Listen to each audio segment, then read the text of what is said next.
Hello friends, and welcome to today's video. First of all, Binny's back. Did you miss her? I know you didn't because nobody watched my last video. It has like 2 views.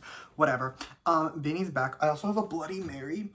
This is delicious. I get this like Bloody Mary mix. It's so good. Please hold. Delicious. Anyway, welcome to today's video. This idea came to me 30 minutes ago. And here we are. And that idea is we're relating idols to Euphoria characters. And I want to give like a big, bold, neon, everything disclaimer. I am not saying these are the same people. I'm not implying that anyone on this list is a drug addict, likes to have sex with children, is an actual sociopath who deserves to be in the ground.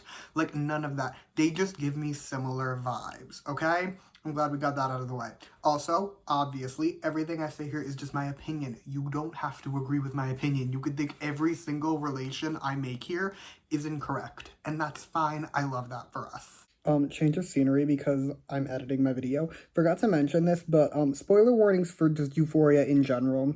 If you don't want to be spoiled for everything through season 2, episode 3, because that's all that's come out so far.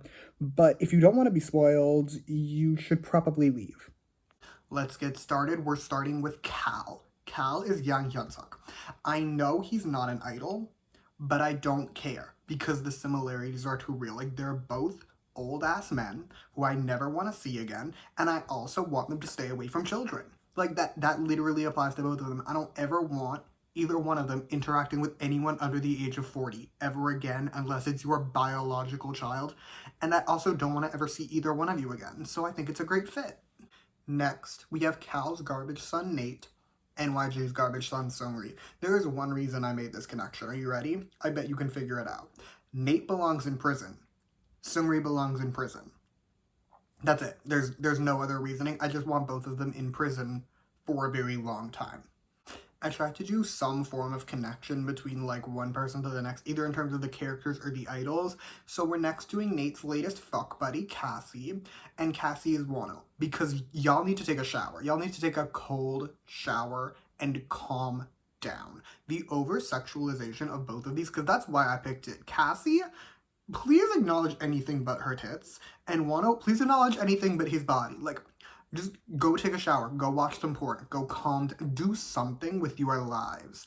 Go step outside, feel the grass, do something besides I fuck these humans. Next, we're talking about Lexi, and I want you to think about the Lexi-Cassie dynamic while I discuss this, okay? Just think about it, because Lexi, to me, is Moonbin, and here's why. Moonbin feels, like, for me, I'm an Astro stan.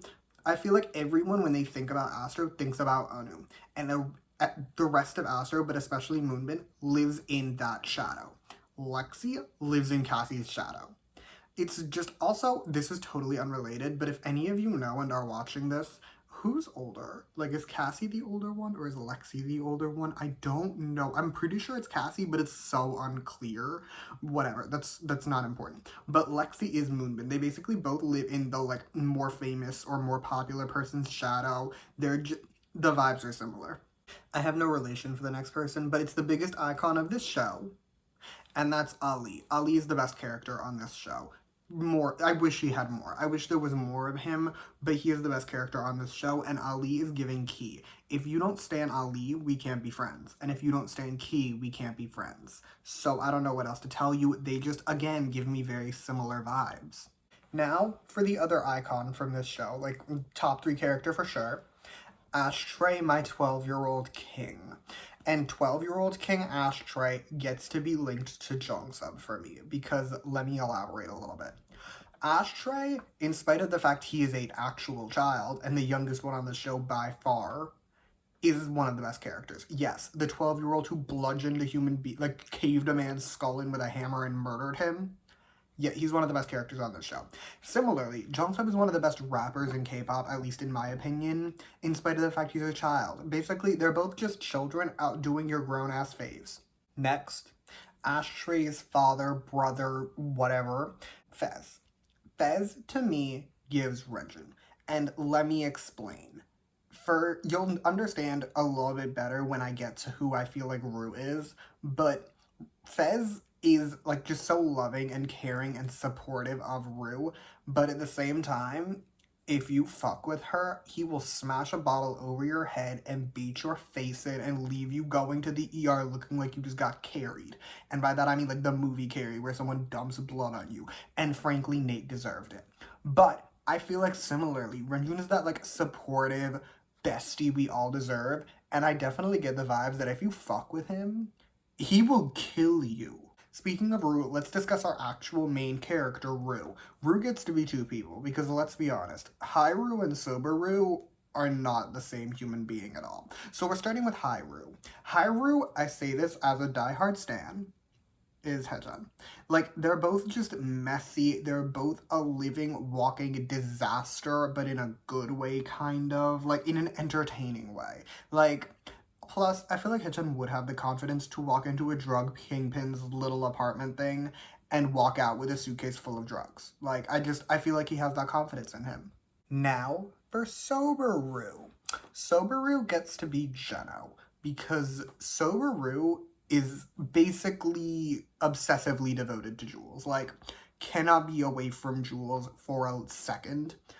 Similarly, I feel like Jeno, as the epitome of the subtop he is, would kill a man if you told him to.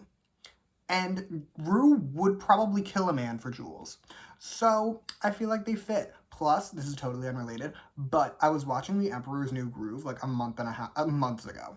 But I realized that a lot of the characters match up to the dream dynamics, and Jeno is Kronk. And I was thinking, I was like, would Jeno help someone murder another human being and then assume the throne? And then I thought about it for a second and I was like, yeah, he probably would.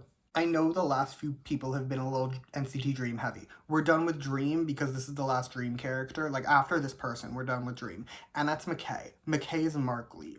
And let me explain my thought process. First of all, they're both, like, straight boy, frat man vibes, 100%. But also, like, really insecure. Like, there's that going for them. But also, just, like, as characters and, like, human. But it's just... I look at Mark Lee sometimes, I say this with no ill will, but I look at Mark Lee, I'm like, why are you like the most popular Dream member, NCT member? It's like, just, what is the appeal? Similarly, I look at McKay, and I'm like, Cassie's beautiful. Why is she with you? Or at least was with you. She's moved on. She's obsessed with Nate now and dreaming about their child, but whatever. Back when she was with McKay, I was like, what's the appeal? For the last few characters, I broke my rule about idols. So first we're going to talk about Jules. Victoria, if you're actually watching this video, this is your warning to leave. Jules is the boys, just as a collective, and let me explain why. Early into their career, I was a diehard The Boys stan. Like, I was literally ride or die, like, here for it 100%. Similarly, early Euphoria, I was ride or die, fully here for Jules. And then we get later into the show and just life and the timeline, and I want to keep supporting them, but they make it so hard. Like, the boys have not released a title track that I've enjoyed in at least 2.5 years at this point, probably. Similarly, Jules isn't a good person. Like, Jules really is said to Rue in season 1, yeah, I'm in love with this girl from the city. I forgot the girl's name, and I didn't care enough to look it up. But, like, the girl from the city. If you watch the show, you know what I'm talking about. The one she made out with.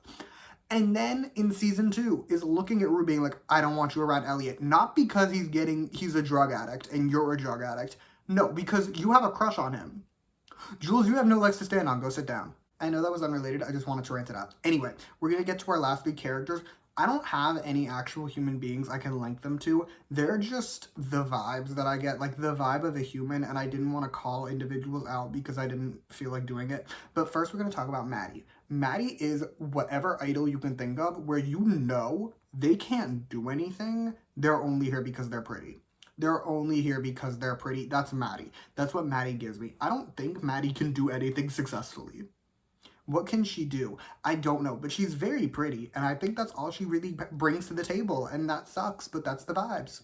Next, Kat. The trope for Cat, that's the word I was thinking of. Like, the last three are tropes. The trope for Cat is the glow-up idol. The idol who, like, started off just being, like, a person, and they had their glow-up, and then everyone started standing them. That's how I feel about Cat, because let's be real, no one stand Cat in the first, like, 2 to 3 episodes before she got into, like, her dark boss bitch moment. No one stand Cat, right? And if you just said to the screen right there, I stand Cat in episode 1, why?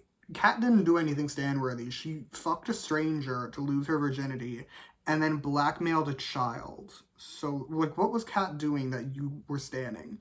And anyway, Kat just to me gives me the, like, oh, like, I had my glow up and then everyone liked me. Last but not least, Elliot.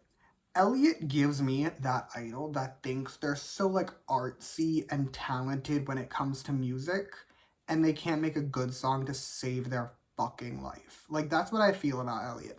Is it because I hate him as a character and I want him to get hit by a bus and die? Probably, but the vibes are there, so that's not my fault. I'm giving an honorable mention because he's not a character in the show, but Sam Levinson, the guy who writes the show, that's Park Jin-young, like JYP Entertainment's founder, Park Jin-young, because you can produce some very good content, the both of you, but I also want you to stay away from anyone under the age of 40, and I also want to slap the living shit out of you. Anyways, that is all I have for you today. Thank you so much for watching. Feel free to comment what characters you think are what idols down below, or what you think of the characters that I linked to what idol. You know what I mean. Like my links, let me know your links, that stuff. You can comment all of that. You can also like and subscribe if you want to or don't. I will be okay either way. Also, if you want to hear more from me, you can follow me on Twitter at @s_album reviews. I will link that in the description. And yeah, thank you again for watching. Bye!